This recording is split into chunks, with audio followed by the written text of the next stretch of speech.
Hello বন্ধুরা, এখন আমি জিও সিনেমাতে আসা জো তেরা হ্যায় ও মেরা হ্যায় বলে সিনেমাটা রিভিউ করতে চলেছি, যেটি ডিউরেশন হলো 1 ঘন্টা 41 মিনিটের মতো। আমি এখানে লিড রোলে আছে হলো অমিত সিয়াল, পরেশ রাওয়াল, সোনালি কুলকার্নি, সোনালি সেহগাল, এছাড়া আরও অন্যান্য আর্টিস্টরা রয়েছে এই সিনেমাটার মধ্যে।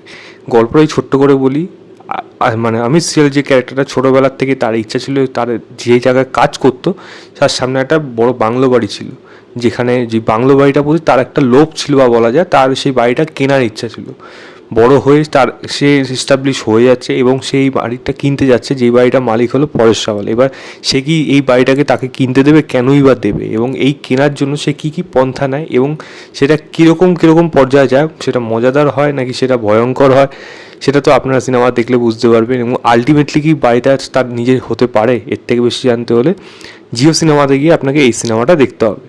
একটা কথা বলে দেওয়া উচিত এই সিনেমার মধ্যে, দেখুন কিছু জিনিস ভালো আছে আবার নেগেটিভ দিকও কিন্তু রয়েছে সিনেমার মধ্যে। তবে একটা জিনিস আমি এই সিনেমার মধ্যে ভালো বলবো, তার আগে বলে রাখা উচিত এই সিনেমাটা লিখেছে হলো আদিত্য রাওয়াল, মানে পরেশ রাওয়ালের ছেলে।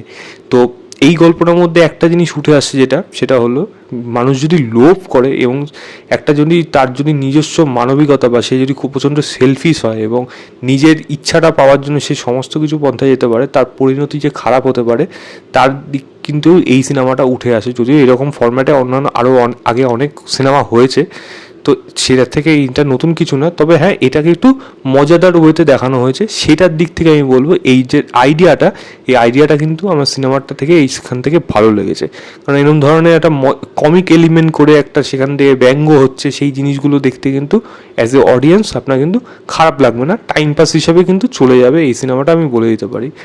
এবং দ্বিতীয় জিনিস বলবো ভালো দিকের মধ্যে, এখানে অমিত সিয়ালের পারফরমেন্স বেশ ভালো, এবং কমিক রোলে হোক বা বিভিন্ন জায়গা হোক তার এক্সপ্রেশন, বডি ল্যাঙ্গুয়েজ, এগুলো কিন্তু সে ভালোভাবে ক্যারি করেছে। পরেশ রাওয়ালের ক্যারেক্টারটা যে খুব একটা ভালোভাবে এস্টাবলিশ করা হয়েছে তা কিন্তু না, তবে সে তার পারফরমেন্স ঠিকঠাক করে গেছে, যেটা সে করে থাকে অন্যান্য অনেক সিনেমাতে তাকে একই ধরনের জিনিস দেখেছি, এবং সে এখানেও কিন্তু সাবলীল আমার মনে হয়েছে। তাছাড়া ছোটোখাটো রোলে যারা রয়েছে, সেটা সোনালি কুলকার্নি হোক বা তার পরেশ রাওয়ালের যে কাজের ছেলেটি ছিল, বা ওখানে আরেকটা ছেলে ছিল যে ইনিশিয়াল স্টেজে মানে অমিত সিয়ালকে হেল্প করবে, এরকম অন্যান্য ছোটো ক্যারেক্টার আছে যেগুলো কিন্তু মজাদার আছে। তো সেইগুলোকে নিয়ে আমি খারাপ কিছু বলবো না, টাইম পাস হিসেবে আপনারা দেখতে পারেন।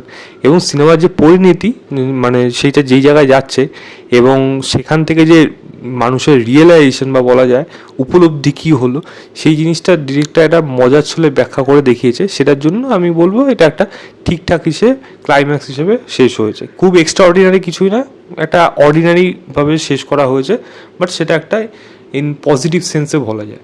এবার যে সিনেমার খারাপ দিক বলি, দেখুন সিনেমাটার মধ্যে না সেরকম কিছু এক্স ফ্যাক্টর নেই বা এমন কিছু জিনিস নেই যেটা আপনার সিনেমাটা দেখতেই হবে, বা এরকম কোনো বুদ্ধি দিচ্ছে বা এরকম কোনো শিক্ষা দিচ্ছে যেখান থেকে হেভি মানুষের মানসিক চিন্তাভাবনা পাল্টে যাবে, তা কিন্তু না। যেখান থেকে এই সিনেমাটার বড় একটা খারাপ জিনিস হয়ে যায়, যে এই সিনেমাটাকে আপনি জাস্ট টাইম পাস হিসেবে দেখতে পারেন, এর থেকে বেশি কিছু এক্সপেকটেশন রাখবেন না। গল্প লেভেলে হোক, ক্যারেক্টার লেভেলে হোক, কোনোটাই কিন্তু খুব একটা কিছু ইন্টারেস্টিং না। রাদার শুধু মানে এই অমিত সিয়ালের ক্যারেক্টারটাকে ছাড়া বাকি ক্যারেক্টারগুলো কিন্তু খুব একটা ইন্টারেস্টিং এলিমেন্ট বা এমন কিছু জিনিস আনতে পারে না, সক্ষম হয় না, যার জন্য সেই ক্যারেক্টারগুলো গল্পে গুরুত্বপূর্ণ হয়ে ওঠে, যেটা আমার এখানে দেখে মনে হয়েছে। তাই ক্যারেক্টার ডেভেলপমেন্ট, স্টোরি ডেভেলপমেন্ট, সমস্ত কিছু দিক থেকে কিন্তু এই সিনেমাটা খুব একটা বেশি ইন ডেপথে যায়নি। দ্বিতীয় বলবো, কিছু গানের প্রয়োজন ছিল যেগুলো এই সিনেমাতে হতে পারতো, সেটা মজার ছলেই হোক বা সেটা একটা ইমোশনাল গানও হোক। ইমোশনাল পোর্শন যেরকম এই সিনেমার মধ্যে উইক, যেটা একটা বড় খামতি এই সিনেমাতে, সেরকমই মানে গানের প্রয়োগও কিন্তু এখানে খুব একটা ভালো না, এবং সেগুলো যে খুব একটা ভালো তাও আমি বলবো না। মজাদার ডায়লগ আছে, কিছু আছে যেগুলো রাখা হয়েছে, একটা জায়গা আছে একটু ইমোশনাল কিছু মোমেন্ট আছে, বাট বাকি জায়গাগুলো কিন্তু এই সিনেমাটা একেবারেই স্ট্যান্ড আউট করতে পারে না, পুরোপুরি ফ্ল্যাট যায় এবং ধাপাধাপ পড়তে থাকে সিনেমাটা, যেহেতু গল্প লেভেলে খুব একটা বেশি স্ট্রং না এই সিনেমাটা। এছাড়া ছোটোখাটো দিক রয়েছে সিনেমার মধ্যে, আলোচনা করা যায়, যেগুলো অনেকগুলো দিক আছে, অনেক কিছু এলিমেন্ট আছে যেগুলোকে নিয়ে এখানে আলোচনা করা হয়নি, সেগুলোকে জাস্ট স্কিপ করে বেরিয়ে গেছে এবং জাস্ট একটা মজার সিনেমা হিসেবে এটাকে ট্রিটমেন্ট করা হয়েছে। তো সেদিক থেকে বলবো এই সিনেমাটা আমার কাছে একটা ওয়ান টাইম ওয়াচ হিসাবে অ্যাভারেজ সিনেমা, আমি ম্যাক্সিমাম 2.5 দেবো আউট অফ 5 বলবো। জিও সিনেমা চান গিয়ে দেখুন, দেখে জানাবেন আপনাদের কেমন লাগলো। তো এই ছিল আমার ওভারঅল রিভিউ জো তেরা হ্যায় ও মেরা হ্যায় বলে সিনেমাটা। ভিডিওটা ভালো লাগলে লাইক, শেয়ার এবং চ্যানেলটাকে অবশ্যই সাবস্ক্রাইব করে দেবেন। বাই।